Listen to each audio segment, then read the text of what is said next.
Hello students, now we are going to discuss a new chapter that is periodic properties.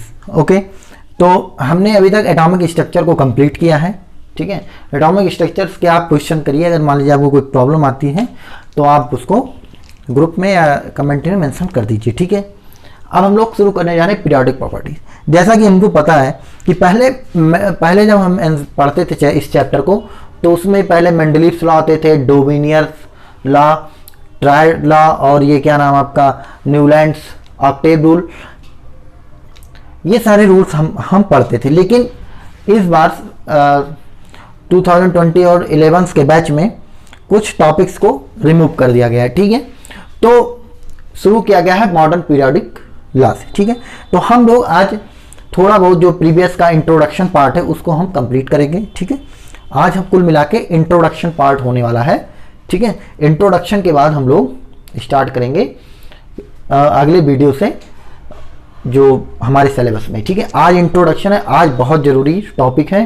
ठीक है, जो भी आप लोग मान लीजिए 10th में नहीं पढ़ पाए थे या याद नहीं है अब, तो उन चीज़ों को आप समराइज कर लीजिए. ठीक है, तो पीरियोडिक प्रॉपर्टीज. ठीक है, हमको एक चीज़ पता है कि जो सबसे पहले पीरियोडिक टेबल थी उसको सक्सेसफुली बनाया था किसने? मेंडलीव्स ने. किसने बनाया था? मेंडलीव्स. ठीक है, देखो स्पेलिंग वगैरह गलत हो जाएगी तो कोई बात नहीं. ठीक है, मेंडलीव्स ने सबसे पहले क्या किया था? बनाया था क्या?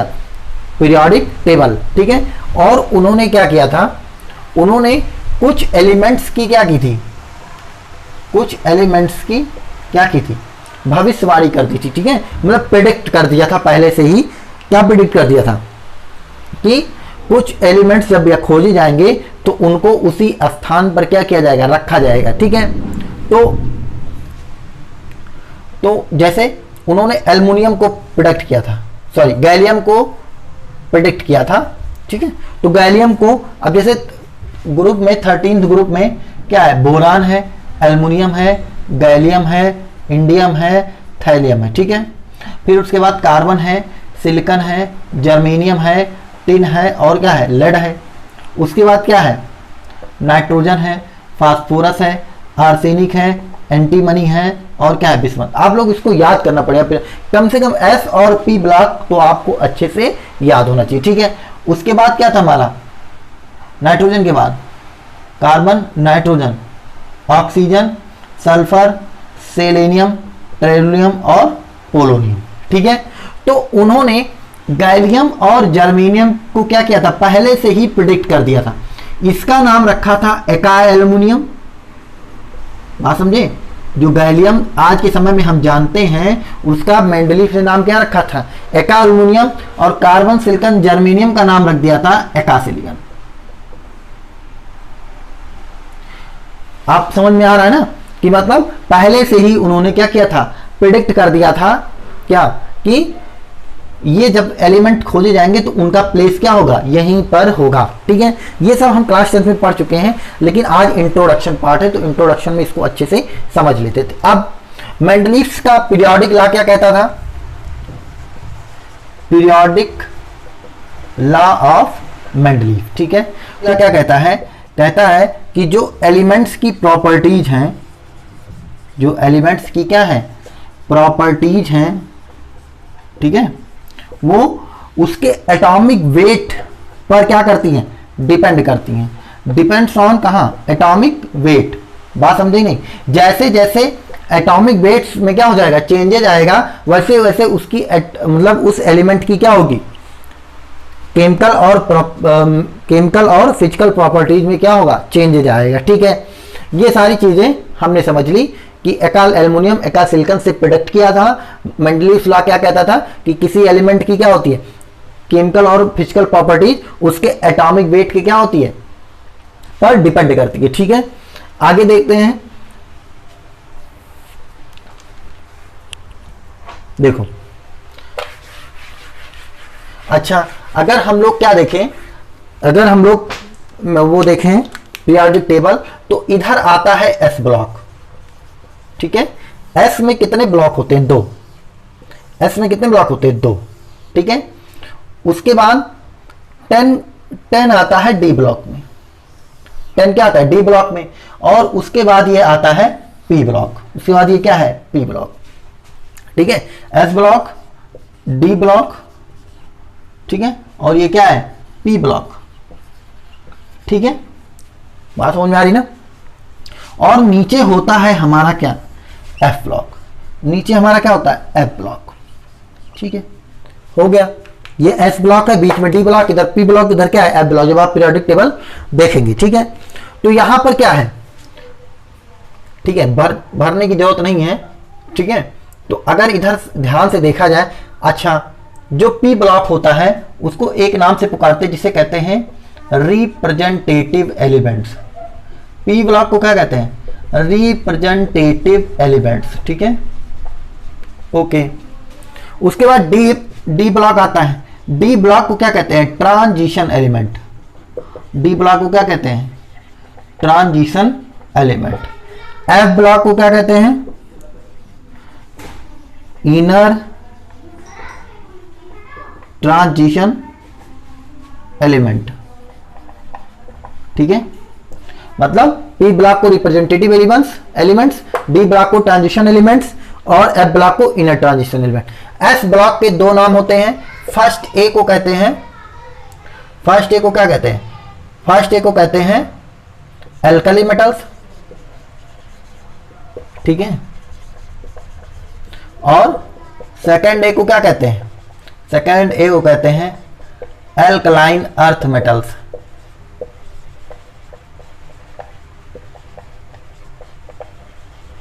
एल्कलाइन अर्थ मेटल्स, ठीक है, बेरिलियम को छोड़कर, क्यों, क्योंकि बेरिलियम कभी अर्थ में नहीं मिलता है, ठीक है, तो बेरिलियम को छोड़कर हाँ बाकी सब क्या कहलाते हैं, alkaline earth metal. Beryllium, magnesium, calcium, strontium, barium और रेडियम में सबको छोड़कर, बेरिलियम को छोड़कर बाकी सब क्या कहलाते हैं, एल्कलाइन अर्थ मेटल्स कहलाते हैं, क्योंकि बेरिलियम अर्थ क्रस्ट में नहीं मिलता है, ठीक है। आगे की बात एक छोटी सी और देख लेते हैं। अच्छा, जब आप पीरियोडिक टेबल देखेंगे तो जो एस ब्लॉक शुरू होता है वो 1s2 से शुरू होता है।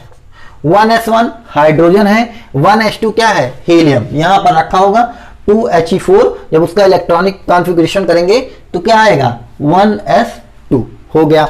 डी ब्लॉक जब देखेंगे तो वो शुरू होता है 3D से। वो कब शुरू होता है, 3D से। दूसरी बात, एफ ब्लॉक होता है, एफ ब्लॉक शुरू होता है कहां से, 4f से, ठीक है, हो गया। एस शुरू होता है 1s1 1s2 से, डी शुरू होता है 3D से, पी भी np से ही शुरू होता है, पी भी क्या शुरू होता है, np से। पी में 1p नहीं होता है, ठीक है, n में कभी 1p नहीं होगा, 2p होता है, ठीक है।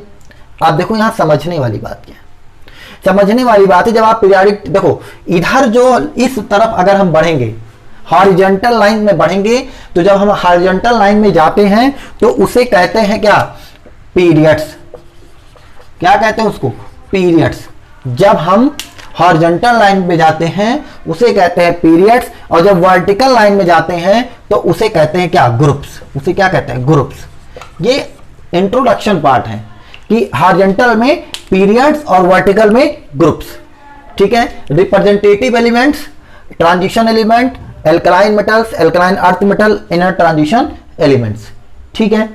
अब जब आप पीरियोडिक टेबल देखेंगे, जब भी आप क्या देखेंगे, पीरियोडिक टेबल जब देखना स्टार्ट करेंगे तो एक चीज आप बहुत ध्यान से देखेंगे, ये देखेंगे कि जब पीरियड चलता है तो फर्स्ट पीरियड में तो केवल और केवल हीलियम मिलेगा। जो सबसे ऊपर फर्स्ट पीरियड होगा उसमें क्या रहेगा, केवल हीलियम। इधर हाइड्रोजन रखा होगा, लेकिन हाइड्रोजन की का कोई प्लेस अभी तक निर्धारित नहीं किया गया है, तो 1s में आपको केवल क्या दिखाई देगा, हीलियम। बात समझ में, 1s2 हीलियम, ठीक है, और 1s1 हाइड्रोजन होता है, लेकिन उसका अभी कोई प्लेस डिसाइड नहीं किया गया। तो कहने का हमारे मतलब है कि जब 1 वाला पीरियड जाएंगे तो उसमें केवल कौन मिलेगा, 1s2, ठीक है। सेकंड में आएंगे तो यहां लिथियम से स्टार्ट होगा।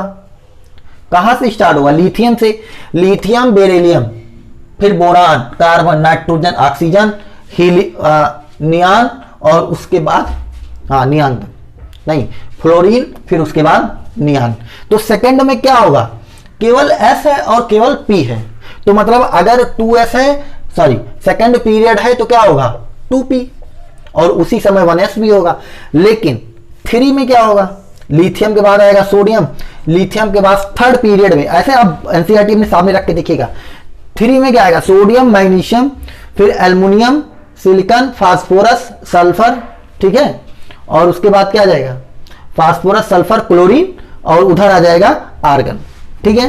तो सेकंड में क्या चलेगा 3p चलेगा, ठीक है, या इधर ऐसे देख लीजिए 1s पहले में, ठीक है, और कुछ नहीं है, पहले में केवल 1s है, सेकंड पीरियड में क्या है 2p चला है और 2s चला है, 3 वाले में 3s चला है और क्या चला है 3p चला है। मतलब जैसे जैसे प्रिंसिपल क्वांटम नंबर का जो नंबर है वही किसका नंबर है, पीरियड का नंबर है, हमें ये समझ में आ रहा है अभी अभी, ठीक है, मतलब जो पीरियड ये नंबर होगा जो क्वांटम नंबर वही पीरियड का नंबर होगा। लेकिन जब हम 4 पे आते हैं, जब हम कहां आते हैं 4 पे, तब बीच में शुरू हो जाता है 3D सीरीज, स्कैंडियम 3D1, ठीक है, 3D2 वैनेडियम, ठीक है, इसी तरीके से 3D सीरीज बीच में स्टार्ट हो जाती है। मतलब 4s और 4p के बीच में क्या आ जाता है 3D आ जाता है, बात समझे। मतलब n बराबर अगर हम 4 पीरियड रखें तो यहां पर d के लिए हमें क्या रखना पड़ेगा n-1d, क्योंकि जब यहां 4 रखोगे तो 4-1d 3D आ जाएगा। बात बिल्कुल समझ में आ रही है, बात समझ में आ रही है ना, बात यही समझ में आ रही है कि जब हम प्रिंसिपल क्वांटम नंबर 4 रखते हैं पीरियड में तो 4 के साथ 4s होता है, 4p भी होता है, लेकिन d में 3d हो जाता है। तो हमने क्या किया 4 में से अगर एक घटा दें तो 3d आ जाए, तो हमने n-1 कर दिया। जब हम ऐसे 5 करते हैं तो 5-1 तो ये 4d चलेगा, बाकी ये दोनों 5-5 चलेंगे। फिर 6 में आते हैं तो ये 5d होगा, ये 5p होगा, ये 5s होगा। लेकिन यहीं पर अगर आप ध्यान से देखें तो यहां पर लिखा होगा लैंथेनम, यहां पर लिखा होगा लैंथेनम, और नीचे ऐसे तीर बनी होगी, मतलब एफ ब्लॉक की जो पोजीशन है वो यहां पर है, एस के जस्ट बगल क्या एफ ब्लॉक है। लेकिन पीरियोडिक टेबल बहुत लंबा हो जाता है, एफ को बीच में फिट कर देते, तो उन्होंने एफ को क्या किया अलग प्लेस कर दिया, ठीक है, इतना समझ में आया। लैंथेनम को एफ ब्लॉक को उन्होंने नीचे इसलिए प्लेस किया कि बीच में पुट करते तो पीरियोडिक टेबल बहुत लंबी हो जाती, बड़ी दिक्कत होती, ठीक है। तो इन्होंने क्या किया, इन्होंने बस यही किया कि लैंथेनम को दिखा के और नीचे एफ ब्लॉक को पूरा रख दिया। तो ठीक है, तो जब 6f यहां था तो एफ ब्लॉक का 4f आ गया, ठीक है। तो जब अच्छा 6 वाले में लिखते हैं तो 6 वाले में क्या है 6s रहेगा, 6s2 लिख दो, कंप्लीट पूरा रहेगा ना भाई, पीरियड 6 ही तो है, तो 6s2 आएगा उसमें इलेक्ट्रॉनिक कॉन्फ़िगरेशन करने के बाद, हो गया। उसके बाद 4f आएगा, f में कितने इलेक्ट्रॉन होते हैं 14, तो यहां पर क्या आएगा 4f आएगा, ठीक है। आप देखिएगा जब आप निकालेंगे क्या पीरियोडिक टेबल तो आप देखिएगा लैंथेनम लिखा होगा 6 और यहां लिखा होगा 4f, यहां नहीं लिखा होगा तो यहां लिखा होगा 4f सीरीज, 5f सीरीज, ठीक है। तो 4f14 जस्ट s के बाद आ गया। फिर अब आप कहेंगे सर अब एक चीज आपको समझ, जैसे आप आगे बढ़ेंगे फिर 5d शुरू हो जाएगा, तो तो 5d 10 आ जाएगा, और फिर उसके बाद 6p 6 आ जाएगा। इलेक्ट्रॉनिक कॉन्फ़िगरेशन इसका सबका करेंगे तो 6p में जाएगा सारे। इलेक्ट्रॉनिक कॉन्फ़िगरेशन करना बता ही दिया आपको, पी ब्लॉक में कुछ एक्सेप्शन है उसको बाद में डिस्कस करेंगे। तो अच्छा हम इसको अगर प्रिंसिपल क्वांटम नंबर के आधार पर डिस्कस करें तो अच्छा एक फार्मूला यहां हम बना सकते हैं, क्या यही कि क्या बना सकते हैं कि NS2 एक फार्मूला हुआ कि हाँ जो भी प्रिंसिपल क्वांटम नंबर रहेगा वही s का नंबर रहेगा, ठीक है। उसके बाद n-2f14, ठीक है, जो प्रिंसिपल क्वांटम नंबर रहेगा उससे 2 कम क्या रहेगा f14 हो गया। फिर क्या कर सकते हैं n-1d10, जो प्रिंसिपल क्वांटम नंबर रहेगा उससे 1 कम क्या रहेगा d सीरीज चलेगी, ठीक है। और एक चीज याद रखना f हमेशा 4f से शुरू होता है और d हमेशा 3d। जब हम एटॉमिक स्ट्रक्चर में पढ़ा रहे थे, वीडियो पढ़ा हुआ आप देख लीजिएगा कि वहां जब इलेक्ट्रॉनिक कॉन्फ़िगरेशन तो s को 1 से शुरू किया था, p को 2p से, और d को 3d से शुरू किया था, और f को 4f से शुरू किया था। क्यों? क्योंकि वहीं से f ब्लॉक में एंट्री होती है एलिमेंट में, ठीक है। तो यहां पर क्या हो जाएगा np6 हो गया। अच्छा अब हम इसका मतलब क्या निकालते हैं? हमसे आपसे पूछा जाए बताओ फोर्थ पीरियड में कितने एलिमेंट हैं, फोर्थ पीरियड में, तो आप क्या करेंगे? आप गिनना शुरू करेंगे? नहीं, इस फार्मूले को आप याद रखिए, NH2 N-2 F14 N-1 D10 NP6। तो आप क्या करेंगे? n की वैल्यू क्या रखेंगे? 4S2 हो गया ना। फिर N-2 F14, n की वैल्यू क्या रखेंगे? 4 2 2F। 2F तो होता ही नहीं है, यहां जब हमने देखा तो 4F से सर हमने स्टार्ट किया था, तो 2F होता ही नहीं है, तो ये क्या हो जाएगा? कैंसिल, 0। फिर n की वैल्यू क्या रखेंगे? 4, n की वैल्यू क्या रखेंगे? 4। तो 4 - 1 कितना हो जाएगा? 3D10। और 3 एग्जिस्ट करता है। 3 क्या होता है? एग्जिस्ट करता है। 3D होता है वास्तव में। फिर यहां रखेंगे n की वैल्यू क्या रखेंगे? 3, n की वैल्यू 4p6। अब आप जोड़ के बता दीजिए, 2 10 to 12 6 18 एलिमेंट सर है फोर्थ पीरियड में। 6 का पूछे, इसमें बीच में क्या आ जाता है? एफ ब्लॉक भी आ जाता है, जुड़ जाएगा। तो जब 6 का निकालेंगे तो कैसे निकालेंगे? 6S2 और 6 - 2 4F14, और 4F क्या होता है? वैलिड होता है। 4 - 1 3 भी वैलिड होता है। सॉरी, 6 - 1 5D, ठीक है। n की वैल्यू क्या रखे हैं? 6 ना, ये क्या जाएगा? 5D10, 5D भी वैलिड होता है, और 5p6, ठीक है। तो आप कहेंगे 6 पीरियड में कितने एलिमेंट हैं? तो 14 to 16 10 26 और 6 32 एलिमेंट हैं किसमें? 6th पीरियड में। तो आप इधर गिनेंगे और ये नीचे वाला भी गिनेंगे, क्योंकि वो उसी में आ रहा है। इस तरीके से, इस फार्मूले से हम ये निकाल सकते हैं कि किस पीरियड में कितने एलिमेंट होते हैं, ठीक है। और इस फार्मूले को आप याद रखिएगा। क्यों? क्योंकि आगे जब हम S block, P block, D block, F block की समरी देंगे इसी चैप्टर में, तब जो उनका कॉमन इलेक्ट्रॉनिक कॉन्फ़िगरेशन होगा वो यहीं से आएगा। फिर आपको याद करने की कोई जरूरत नहीं होगी, बस आप आंख बंद करके देख के बता देंगे, ठीक है। तो इस फार्मूले को आप लिख लीजिए और याद कर लीजिए, NH2 N-2 F14 N-1 D10 NP6, ठीक है। थोड़ी एक बात और छूट रही है, उसको देख लीजिए, फिर इस क्लास को एंड करते हैं। देखिए, जो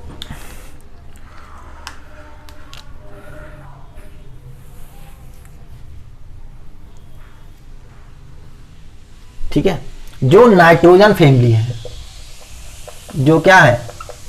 नाइट्रोजन फैमिली, उसका एक नाम होता है जिसे कहते हैं निक्टोजन्स। उसका नाम क्या होता है? निक्टोजन्स। याद कर लीजिए, छोटा छोटा चीजें हैं जो जरूरी है। एक होती है oxygen family, oxygen family. Oxygen family का नाम होता है कार्कोजेंस, ठीक है। पूरे पी ब्लॉक को रिप्रेजेंटेटिव एलिमेंट्स कहते हैं, एस और पी दोनों को, ठीक है। एस और पी दोनों को रिप्रेजेंटेटिव एलिमेंट्स कहते हैं। और एक अलग नाम है, नाइट्रोजन फैमिली को निक्टोजेंस कहते हैं, ऑक्सीजन फैमिली को टैल्कोजेंस, और हैलोजेंस को तो आप जानते हैं हैलोजेंस कहते हैं, ठीक है। तो इस तरीके से इस क्लास को हम इंट्रोडक्शन पार्ट को एंड करते हैं। अगर आपको कोई प्रॉब्लम आती है तो आप मेंशन कर दीजिएगा। Thank you.